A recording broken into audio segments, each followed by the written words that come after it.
राधे राधे। जय माता दी। जय भोलेनाथ। जय महाकाल। जय सिया राम। आज हम श्रीमद् भगवत गीता के दूसरे अध्याय का वर्णन करेंगे। उम्मीद करते हैं कि आप इसका श्रवण अवश्य करेंगे। अर्जुन कहे श्री कृष्ण को, सुनो कृष्ण भगवान, देखना चाहूं जो आज मैं दोनों सेन महान। दोनों सेन महान जो वीर लड़ने आए, क्या क्या उनके नाम सेन संग कितनी लाए। रथ मेरे को दे चलो दो सेना दरमियान, बेजर मानो मम कथन सुनो कृष्ण भगवान। संजय ने कहा, हे धृतराष्ट्र। तब श्री कृष्ण व्याकुल चित्त से अर्जुन से बोले, हे अर्जुन, अनार्य के सेवन करने योग्य अपयश कारक मोह इस समय तुम्हारे मन में कहां से आया। तुम कायर मत बनो, यह शोभा नहीं देता।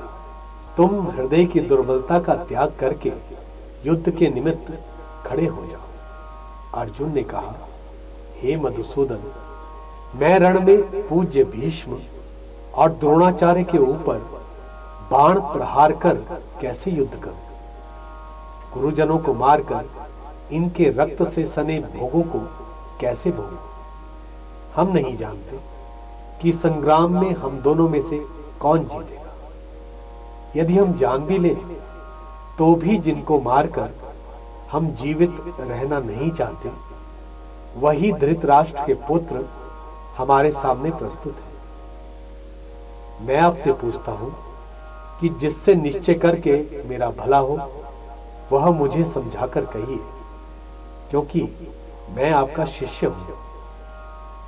मुझे पृथ्वी का निष्कंटक राज्य मिल जाए और देवताओं का भी अधिपत्य मिल जाए, तो भी ऐसा उपाय नहीं दिखता जो कि मेरी इंद्रियों का शोक दूर कर सके। हे गोविंद, मैं युद्ध नहीं करूंगा।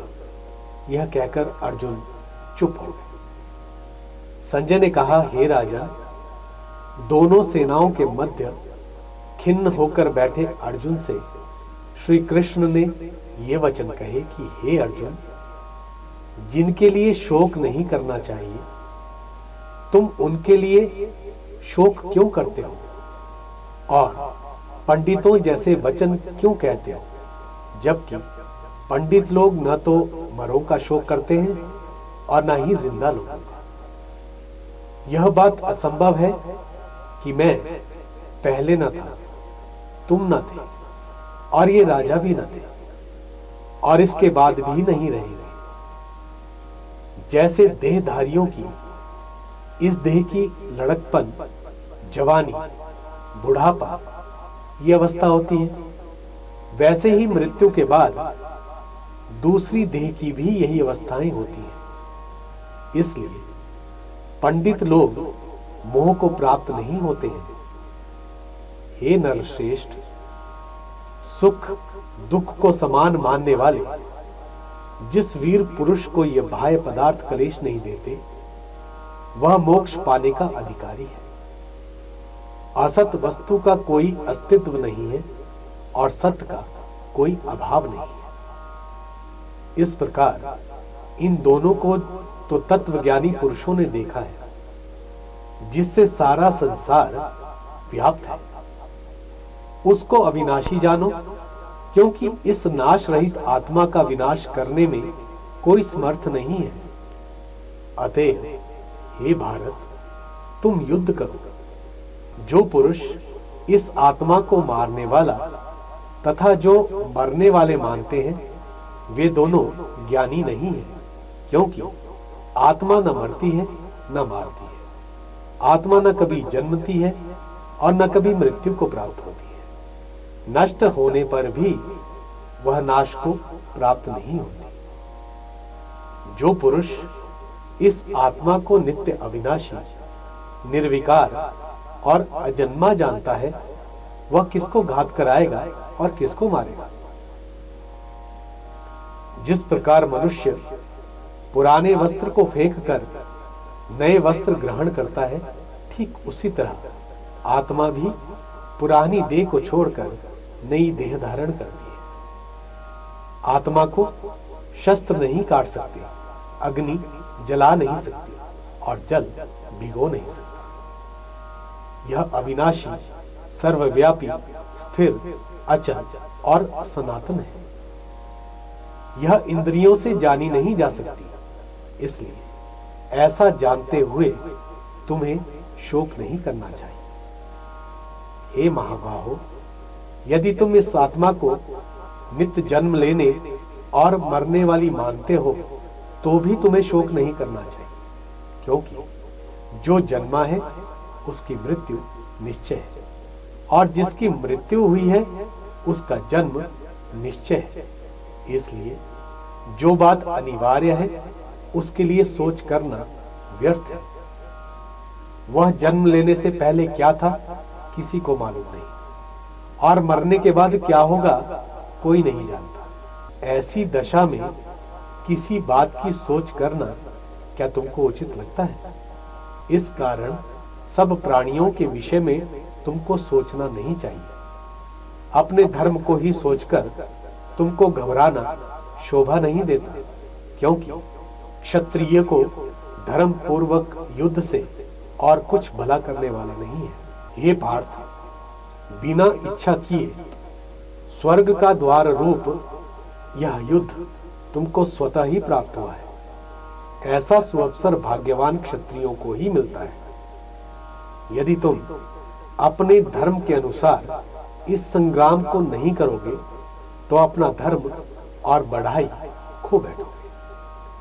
सब लोग सदा तुम्हारी अपकीर्ति करेंगे और प्रतिष्ठा वाले पुरुषों के लिए यह अपयश का होना मृत्यु से भी बढ़कर होता है। ये महारथी समझेंगे कि अर्जुन डरकर संग्राम से हट गया और अब तक जो लोग तुम्हारा मान करते थे वो अपयश करने लगेंगे।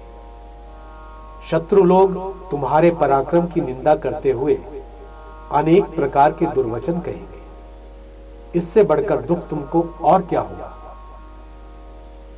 यदि तुम नष्ट हो जाओगे तो स्वर्ग का सुख भोगोगे और जीतने पर सब पृथ्वी तल पर राज्य करोगे। इसलिए युद्ध के निमित्त दृढ़ प्रतिज्ञ होकर खड़े हो जाओ।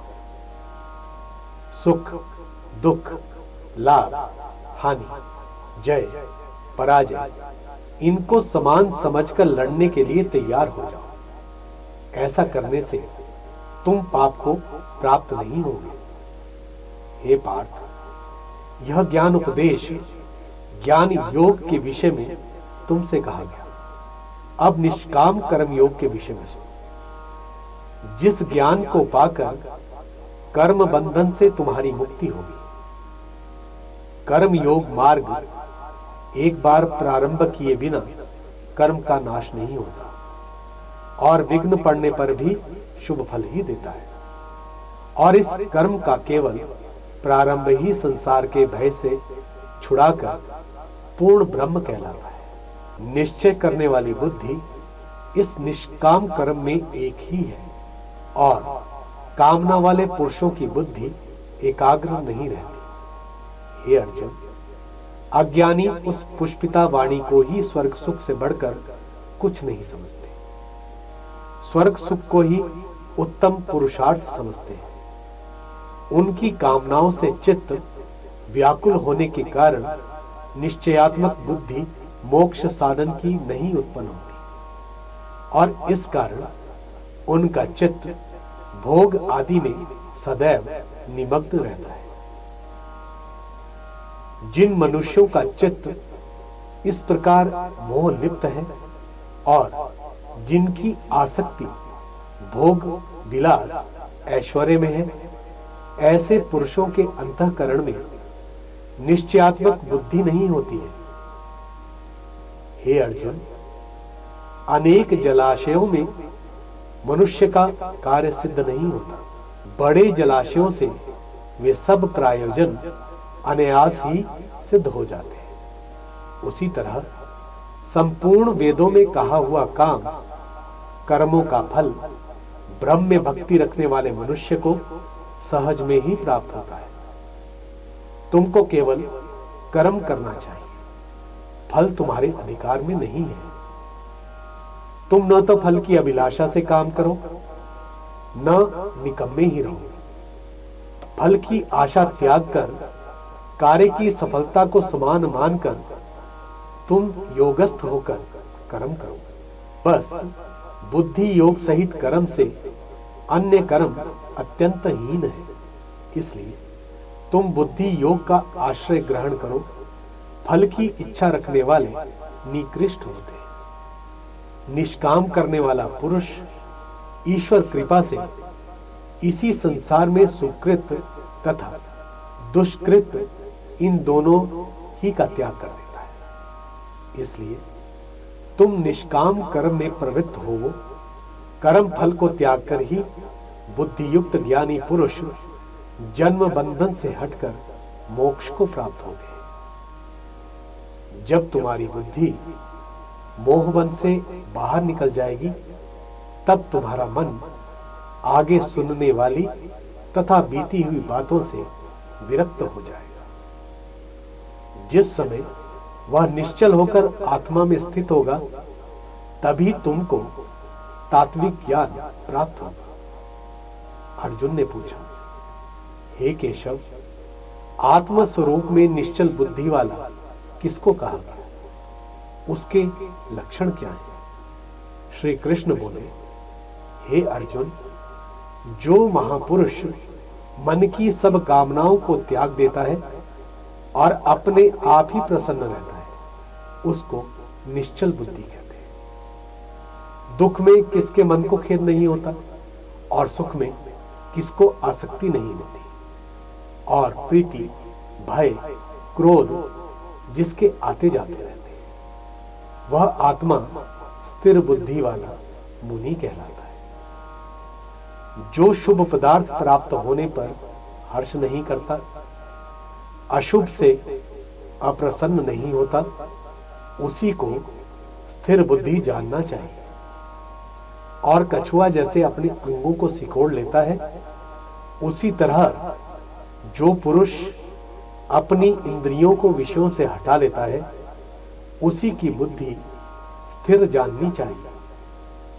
निराहारी पुरुष के विषय घट जाते हैं, परंतु विषयों में उसकी चाह बनी रहती है। पर ब्रह्म का अनुभव होने पर वह चाह घट जाती है। हे अर्जुन, मोक्ष में प्रत्यक्ष करने वाले विद्वान व्यक्ति को भी प्रबल इंद्रिय बलात्कार से उसके मन को जीत लेती है। इसलिए सब इंद्रियों को विषयों से रोककर मेरे विषय की ओर तत्पर हो जाए। जिसने इंद्रियों को वश में कर लिया है, उसकी बुद्धि निश्चल है। जो पुरुष ध्यान में रहता है, उसकी प्रीति होती है, और प्रीति से कामना होती है। इच्छा के पूर्ण ना होने से क्रोध की उत्पत्ति होती है। क्रोध से अविवेक होता है। अविवेक से स्मरण शक्ति नष्ट हो जाती है, और स्मरण शक्ति के नष्ट हो जाने से बुद्धि क्षय होती है। जिसकी बुद्धि का नाश हुआ, वह विनाश को प्राप्त होता है। इसलिए इन सभी बातों को त्याग कर तुम फल की इच्छा किए बिना अपने कर्म को करो। आज के लिए इतना ही। आपको हमारा ये वीडियो कैसा लगा, कमेंट बॉक्स में कमेंट करके जरूर बताएं। और हाँ, जिन लोगों ने अभी तक हमारे इस चैनल को सब्सक्राइब नहीं किया है, उनसे निवेदन है कि हमारे इस चैनल को सब्सक्राइब जरूर करें। जय जय श्री राधे श्याम।